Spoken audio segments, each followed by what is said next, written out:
ADN Podcast. ADN Podcast. Voces con contenido. Prepárate para escuchar ideas que inspiran y conversaciones que transforman.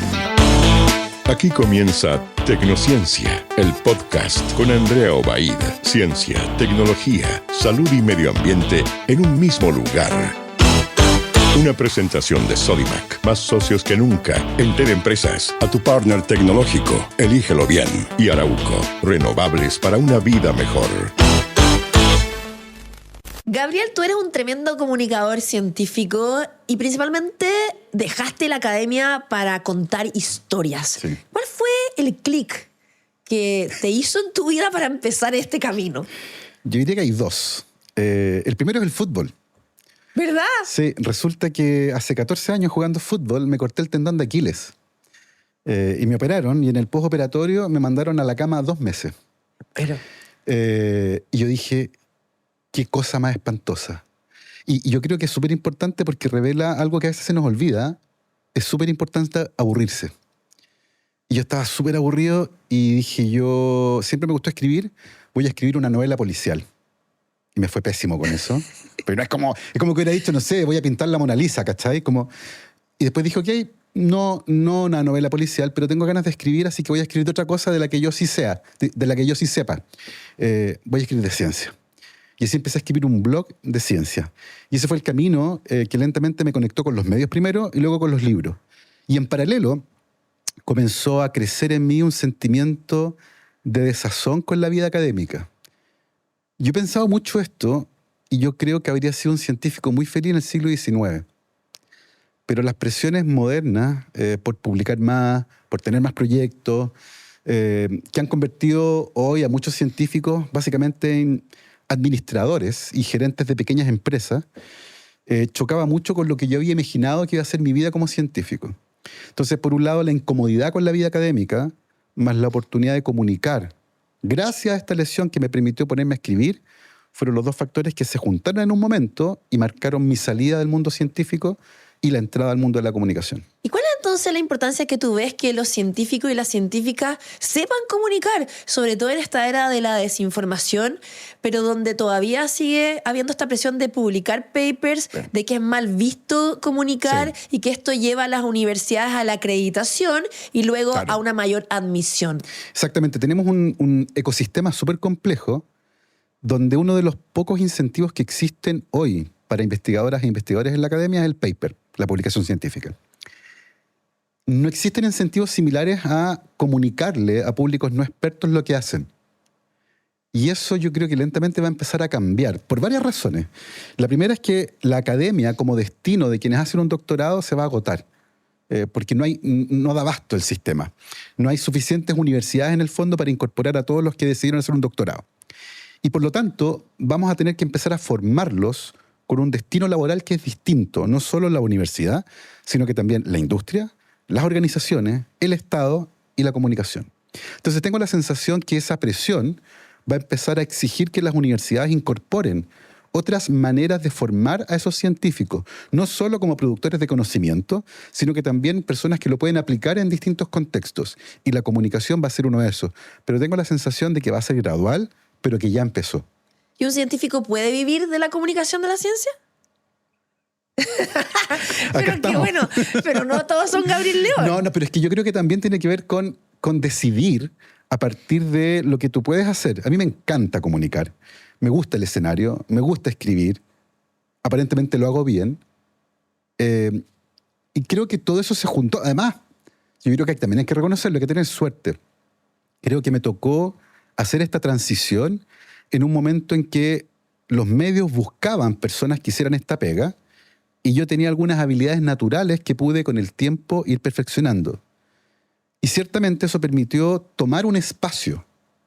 Y eso es súper importante también, en el fondo estar en el lugar correcto, en el momento correcto y con la habilidad correcta. Tal vez 15 años antes no habría funcionado y tal vez 10 años después no habría mucho espacio. Por eso yo estoy convencido, y al menos en mi caso va a ser así, de que en algún momento tengo que soltar este espacio también y permitir que otros lo tomen, porque va a haber muchas personas formadas y con talento y que van a querer meterse en este mundo. Y si uno se eterniza en ese lugar, como que tapa un poco la proyección del resto. Y yo tengo la sensación de que me gustaría en algún momento decir, ¿saben qué? Bacán, lo pasé súper bien, y retirarme a mi pichilemu querido, a seguir escribiendo, a hacer un poco de campo y soltar un poco, sobre todo lo de los medios. Yo creo que en algún momento también va a ser necesario eso. Siempre van a haber próceres como fue Hernando Lini, por lo menos en mi caso a mí me inspiró. Me encanta estar entrevistándote de comunicador científico a comunicador científico. Estamos hoy día aquí en Tecnociencia, el podcast con el doctor Gabriel León, gran divulgador científico, además con su multiformato proyecto La Ciencia Pop en podcast, en el programa de televisión, en libros. Y bueno, ya saben que estamos nosotros aquí en muchas plataformas para que nos puedan seguir en Spotify, en YouTube y en todas las redes sociales de ADN. Gabriel, ¿qué opinión tienes tú de las personas que son antivacunas o que son terraplanistas en esta era de la desinformación? Es súper interesante porque uno podría culpar a las personas, al sistema educacional, a los científicos y científicas que no comunican bien, y son problemáticas tremendamente complejas. Hace un tiempo me tocó conversar con una mamá, que había sido mamá hace poco, y que llegó a un evento en el que yo participé con su hijo en brazos. Y llegó a conversar conmigo porque ella había decidido no vacunar a su hijo. Y me traía toda la evidencia que ella había podido leer al respecto. En el fondo, ella estaba convencida de que estaba tomando una decisión informada. Y la evidencia que ella traía, que eran papeles que había impreso de un blog, eran de un blog que básicamente se llamaba lasvacunasmatan.com, algo así, ¿ya?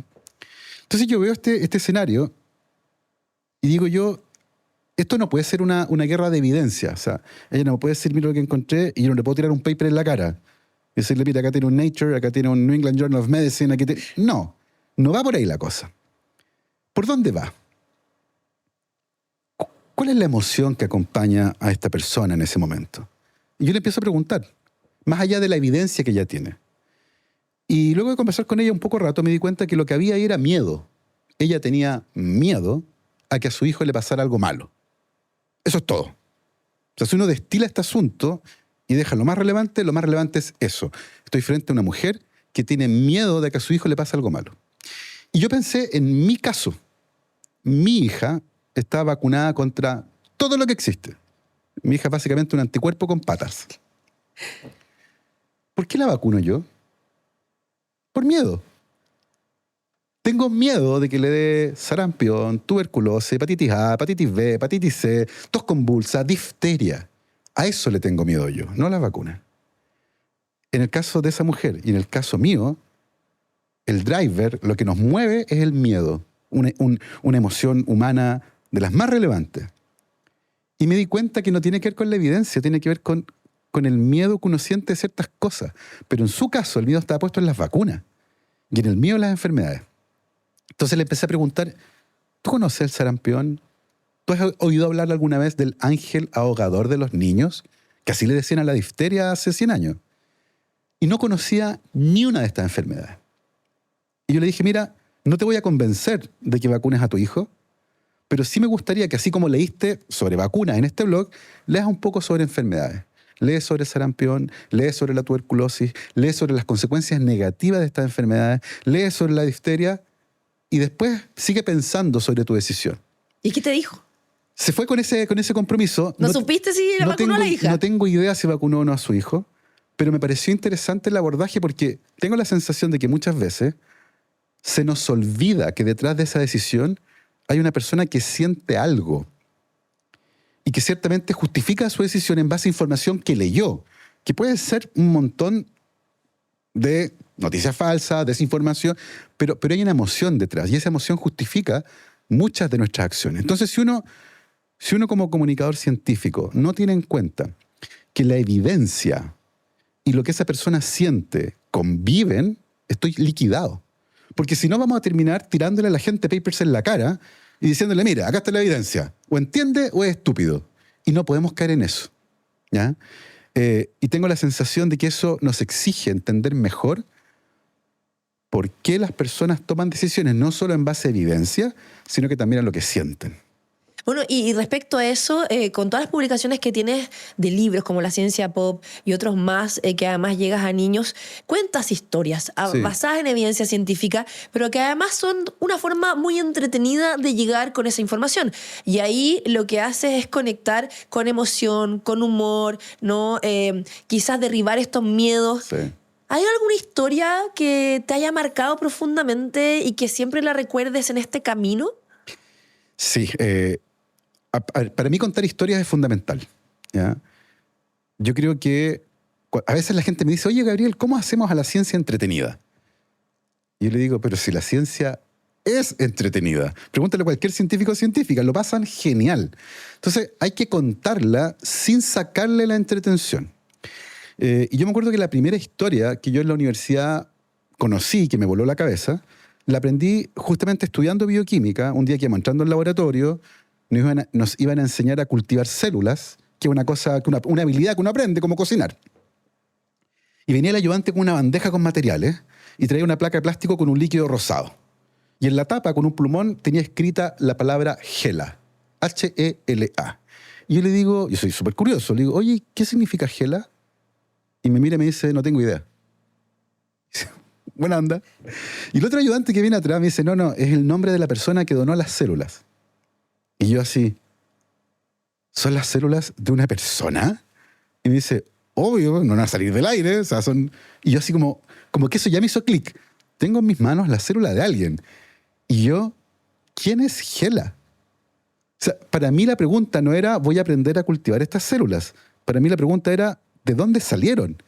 ¿Quién es esta persona que donó sus células? Y yo le decía a mis compañeros, oye, ¿cachaste que son las...? Ya ahí pipetea, así como... ¿Y la conociste? Pero antes de eso, es irrelevante saber quién es HeLa para usar sus células.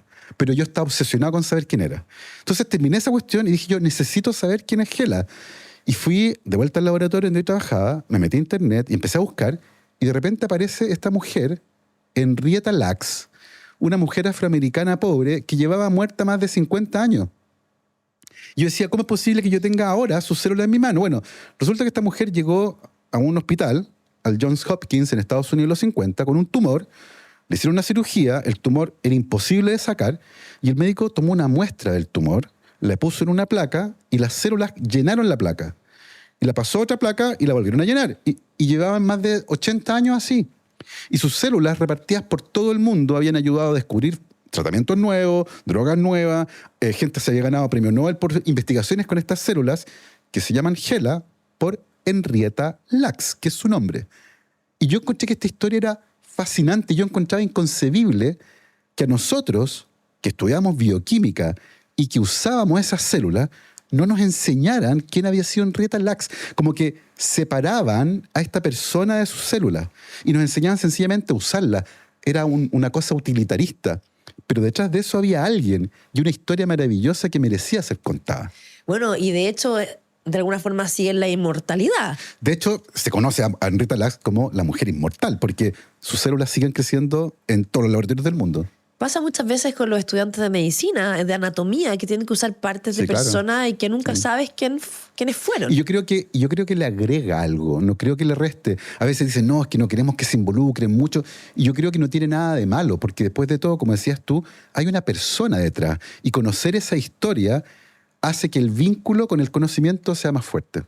Tú también tienes tu podcast, La Ciencia Pop, donde además cuenta historias que son raras, desde por qué los tomates no son desabridos, por qué las plantas son inteligentes. Si haces toda una investigación, conectas a una historia con la otra.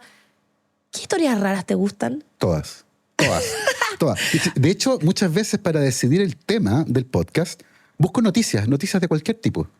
Me acuerdo una vez, leí una noticia que me encantó, las voy guardando, de una expedición en Islandia, un montón de turistas que fueron a ver los volcanes y los glaciares y qué sé yo, y los geysers.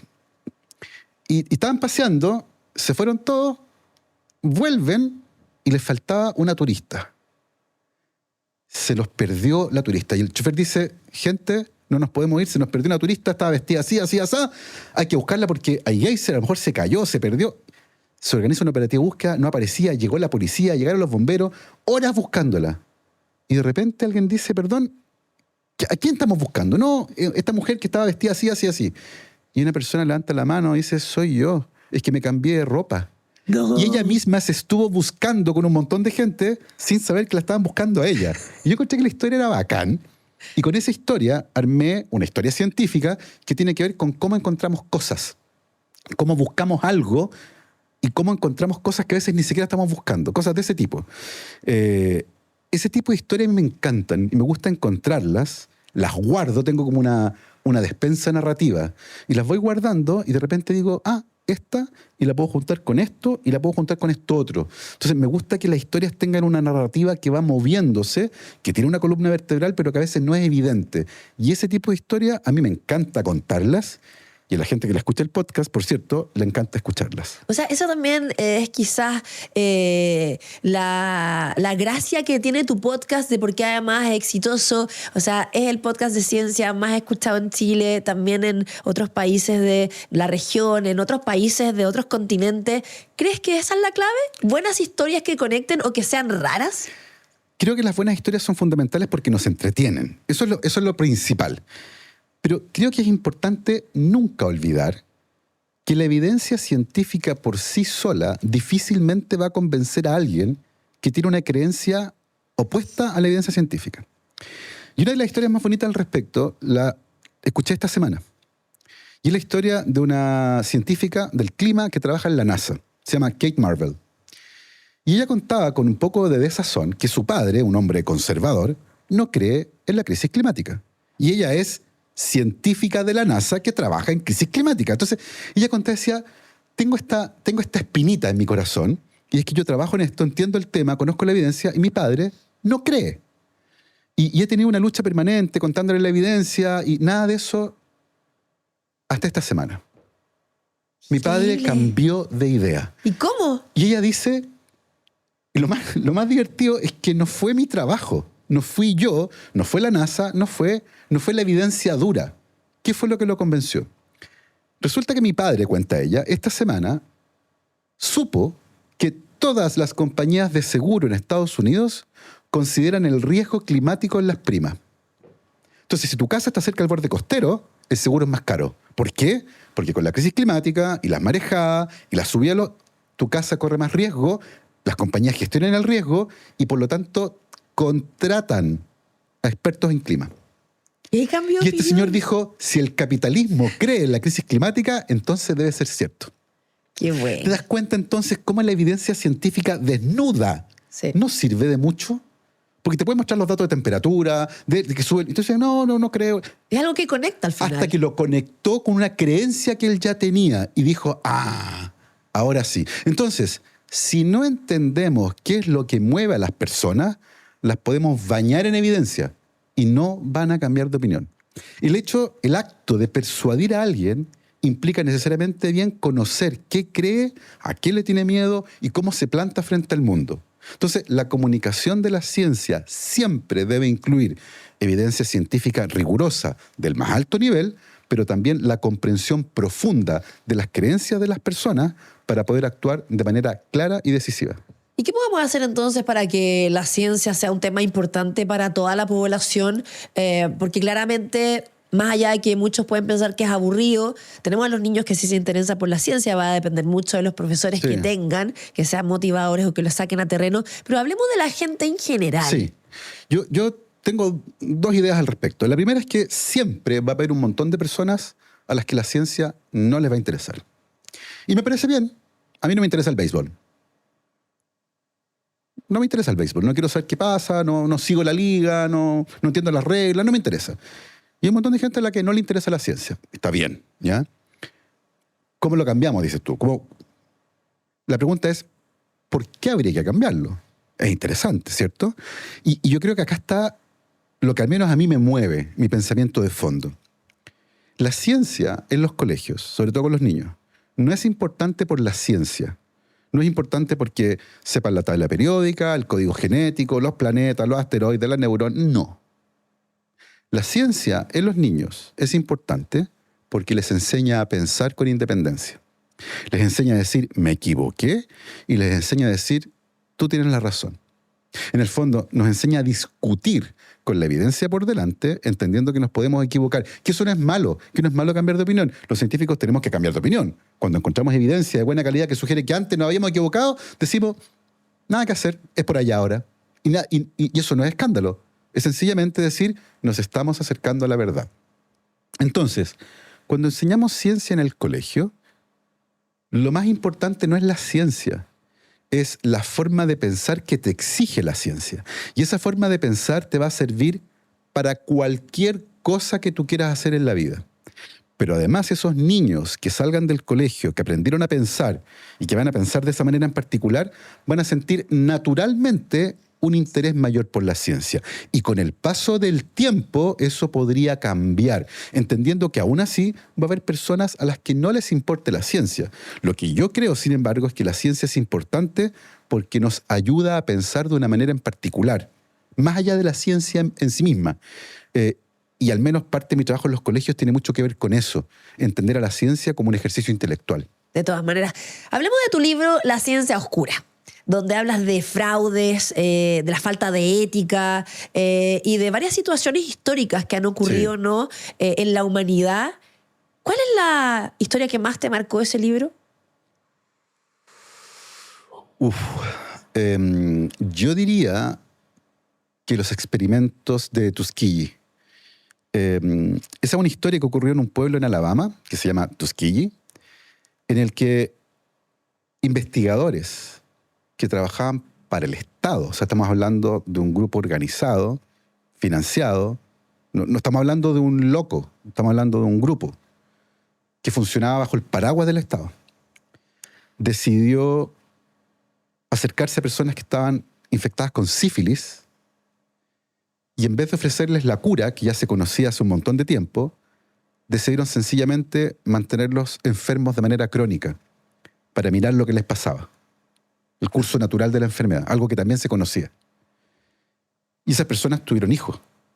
Y algunos nacieron con sífilis. O sea, las trayectorias vitales de estas personas fueron completamente desgarradas por una idea que no tenía ningún fundamento, para obtener un conocimiento que no tenía ninguna utilidad, y se les sometió a la sífilis de manera crónica, insisto, con un aparataje estatal además. Al punto que 2 presidentes en Estados Unidos, Clinton y Obama, tuvieron que pedir perdón por estos experimentos. Porque después se descubrió que no solo lo habían hecho en Alabama, también lo hicieron en Guatemala. ¿Verdad? Y en Guatemala, a diferencia de Alabama, no solo tomaron a personas que habían sido diagnosticadas con sífilis. En Guatemala, infectaron deliberadamente a personas con sífilis. Y hay un caso al menos donde la infección se hizo en los ojos para ver qué pasaba. O sea, son experimentos que están como al nivel de los experimentos de los nazis, ¿ya? Entonces, pero ocurrió después de la Segunda Guerra Mundial. Entonces, cuando ya habían ocurrido los juicios de Nuremberg. Entonces, me llamó profundamente, me impactó profundamente el hecho de que se haya hecho de manera concertada, con el apoyo del Estado, después de la Segunda Guerra Mundial, cuando ya había un código de ética incipiente, pero existía. Insisto, al punto en que 2 presidentes tuvieron que pedir perdón, y en el segundo caso Obama le tuvo que pedir perdón al presidente de Guatemala. ¿Pero cómo se puede permitir eso?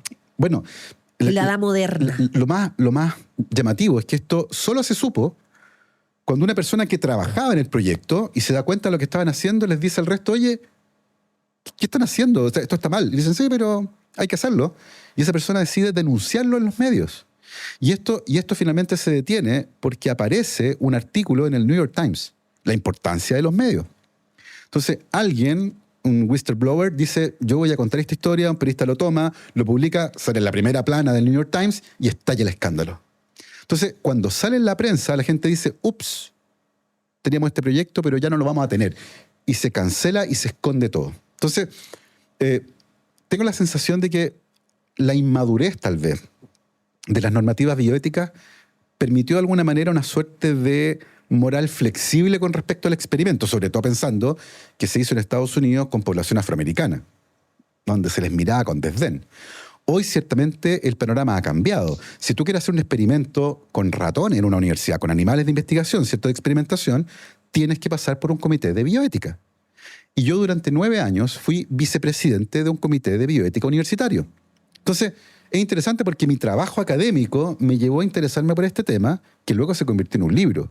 Y ahí me tocó conversar con investigadores que trabajaban con ratas, con ratones, con animales silvestres y con seres humanos. Y hablábamos de por qué tenían que usar ratones, y por qué 20 y no 10, y por qué con este método y por qué no con otro. Entonces, hoy eso ha cambiado de manera notable. ¿Quiere decir eso que entonces ya no van a ocurrir más estas cosas? No, porque el hecho de que exista una normativa no quiere decir que todos la sigan, y por eso es importante la fiscalización permanente. Hay casos de científicos fraudulentos o que no son lo que dicen, médicos también, Sí, claro. en muchos lugares del mundo. Y de hecho hay un caso en Colombia de una ministra de ciencia que por 1 año y medio estuvo mostrando la efectividad de un medicamento que no era el correcto para una enfermedad. ¿Cómo se pueden detectar a los médicos o los científicos que son fraudulentos, que no son lo que dicen, y sobre todo que terminan engañando a la población con sus publicaciones, con sus mensajes, y sobre todo ahora en la era digital que tienen la posibilidad de ser influencers? Sí. Varios puntos importantes. La moral humana atraviesa todas las actividades humanas.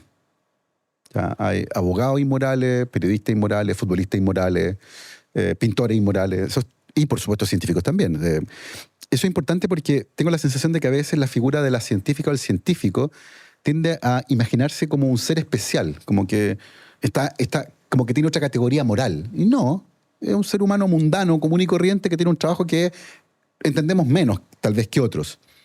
Pero por lo tanto, puede incurrir en conductas reñidas con la moral. Por supuesto que sí. Y el engaño deliberado, el engaño para ganar dinero, el engaño para tener prestigio, por supuesto que sí, así como en cualquier profesión. Dicho eso, hoy se está intentando evitar que ese engaño continúe, porque como tú decías, tiene un impacto gigantesco en la salud de las personas, en sus decisiones, en cómo vemos distintos aspectos de la salud humana, por ejemplo. Hay una fiscalización permanente en las publicaciones científicas. De hecho, por ejemplo, hoy ya hay, imagínate cómo este ecosistema se está vinculando.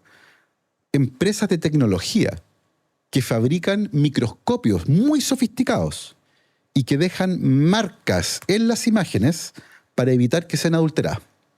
Entonces te dice, esta imagen que usted está viendo es la imagen original que salió del equipo. Si alguien llega a cambiarla con Photoshop y le pone una celulita por acá nueva que no estaba, automáticamente se pierde eso y el sistema te dice, esta imagen ha sido manipulada. Mira qué interesante. Sí. O sea, se está incorporando tecnología para evitar que se maquillen las imágenes, ya sea porque quedó un poco fea o porque estoy cambiando el sentido biológico del hallazgo. Y por otra parte, existen comités editoriales y personas que permanentemente están fiscalizando lo que ocurre. Ahora, ¿por qué pasan este tipo de cosas? Y esto nos vuelve al comienzo de la conversación. En algunos casos, no siempre, pero en algunos casos, porque el paper, la publicación científica, se ha convertido en la única herramienta de evaluación. Tiene que haber más. Y por lo tanto, si es la única herramienta por la que te van a evaluar y tuviste un año malo y no publicaste nada y estás desesperado y vas a perder tu fondo de investigación, chuta, alguien va a hacerlo. Sí. Entonces, porque estás desesperado, eres un animal acorralado. Entonces, tal vez lo mejor sea, ok, a lo mejor hay que cambiar el sistema de incentivos. A lo mejor si bajamos la presión, estas cosas van a dejar de ocurrir con tanta frecuencia, con la frecuencia con la que ocurren, que no es tanta frecuencia tampoco. Entonces, pero creo que es importante, hay demasiados factores, pero se están haciendo cosas porque evidentemente nos interesa resguardar la integridad de la ciencia. De todas maneras, Gabriel, una de las historias que me gustan, que tú has contado en tus libros, también en tu podcast, es la de este pollo que vivió por mucho tiempo sin cabeza. Mike. Sí, cuéntamela. Es una historia, cuando yo la leí la primera vez dije, esto es broma. No puede ser. Pero es interesante porque además las historias son como un ovillo de lana. Uno de repente agarra la punta y la empieza a desenhebrar. Y a veces resulta que efectivamente la historia no va a ninguna parte. Me pasa mucho con TikTok, por ejemplo. Alguien dice, en 1974, y yo digo, ok, voy a buscar. Y no, es una historia inventada. O está tan tan trastocada que perdió el sentido. Entonces siempre es importante descenebrar la historia completa. Y agarro esta historia del pollo sin cabeza y empiezo, y es como, chuta, acá está. Y de repente me encuentro con un artículo de la revista Time de 1946, fotos a página completa de este pollo sin cabeza parado, posando al lado de su cabeza cortada. Y esta cuenta la historia de este granjero, un granjero apellido Olsen, que estaba preparando sus pollos para llevarlos a la feria, les cortaba la cabeza y la señora los desplumaba. Y de repente cuentan 50 cabezas de pollo y 49 cadáveres de pollo. Faltaba un pollo. Y dicen, el perro se lo robó. El perro se robó un pollo. Y el Olsen empieza a buscarlo y de repente la señora le dice, viejo, mira para allá. Un pollo sin cabeza paseándose. ¿Cómo? Y ese se va a morir en algún momento. Y el pollo no se murió. Siguió vivo 1 año y medio. ¿Pero cómo es posible eso? Evidentemente este señor llamó a los científicos, vengan, y descubrieron que después de cortarle la cabeza a 40 y tantos pollos, el pulso le empezó a fallar y en el hachazo le pegó mal y le cortó solo una parte de la cabeza. Le sacó todo el cerebro, pero dejó el tronco encefálico. Y el tronco encefálico es como el control remoto automático del cuerpo. Te permite controlar los latidos del corazón, la respiración y otros procesos metabólicos automáticos. Entonces, básicamente el pollo era un autómata biológico. Estaba con control remoto, no tomaba decisiones y tampoco se podía alimentar, pues si no tenía pico, no tenía boca. El granjero lo tenía que alimentar con un gotario. Entonces, por la tráquea directo le daba agua, le daba maíz molido y él dijo, ¿qué hago con un pollo sin cabeza que se niega a morir? Y dijo, lo voy a convertir en una atracción de circo. Y se paseó por todo Estados Unidos presentando a Mike, el pollo sin cabeza, cobraba 50 centavos de dólar por verlo, ganó un montón de plata y un día, en un motel en Texas, el pollo, como un rockstar, murió ahogado. Las herramientas que usaban para limpiarle la tráquea se le habían quedado en el último circo, se atoró, no pudieron salvarlo y finalmente Mike murió luego de 1 año y medio de haber vivido sin cabeza. ¡Qué buena historia! Notable historia. Gabriel, ya para ir terminando, ¿cuál es tu opinión respecto a las redes sociales de hoy? TikTok, Instagram, Facebook, donde hay una cantidad de videos de ciencia y que muchos son conspiracionales y son falsos. Yo creo que es urgente que empecemos a entender nuestra relación con la tecnología. ¿A qué me refiero? ¿Te has fijado cuando la gente dice, oye, mi guagua es súper inteligente, tiene 2 años y maneja el iPad a la perfección? No. El que es súper capo es la ingeniera y el ingeniero que diseñaron una herramienta que una guagua puede usar. Ahí está el punto. Sí. En el fondo, hemos convertido la tecnología en algo tan fácil de usar que no nos cuestionamos cómo funciona. Por ejemplo, Instagram. Instagram es una aplicación gratuita. Tú la bajas, la instalas en tu teléfono y listo.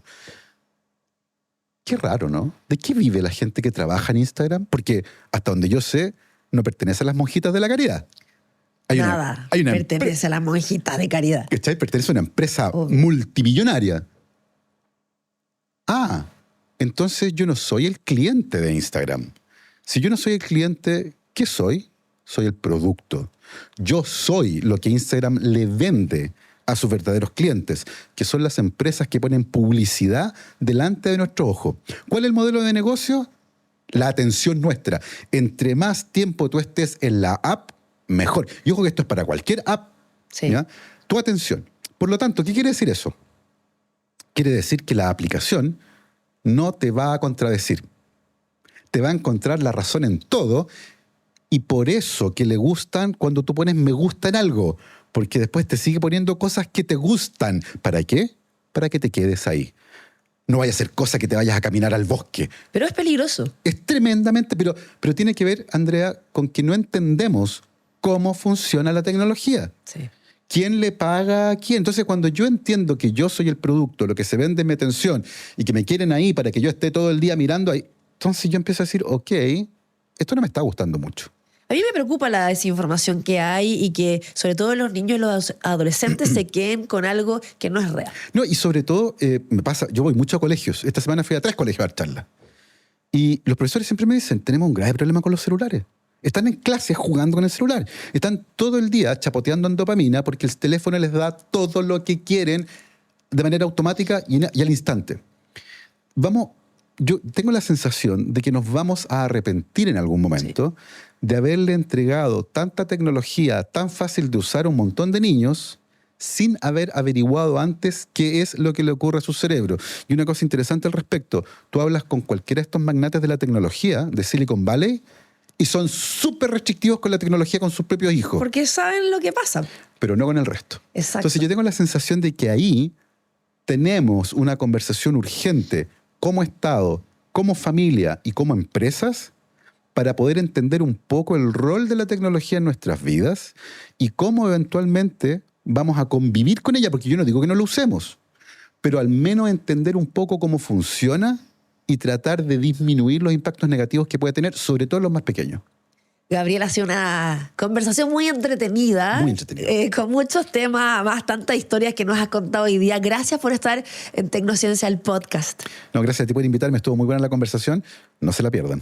Bueno, muchas gracias a ustedes por vernos, por escucharnos. Recuerden que cada semana estrenamos un nuevo capítulo de Tecnociencia, el podcast, en YouTube, en Spotify, en todas las redes sociales de ADN, Instagram, TikTok, LinkedIn, Facebook. Así que tengan un lindo día y nos vemos en la próxima. Que estén muy bien. Chao. Esto fue Tecnociencia, el podcast con Andrea Obaid. Un espacio de conversación donde descubrimos juntos cómo la ciencia, la tecnología, la salud y el medio ambiente están cambiando nuestras vidas. Tecnociencia fue una presentación de Sodimac. Más socios que nunca. Entel Empresas, a tu partner tecnológico. Elígelo bien. Y Arauco, renovables para una vida mejor.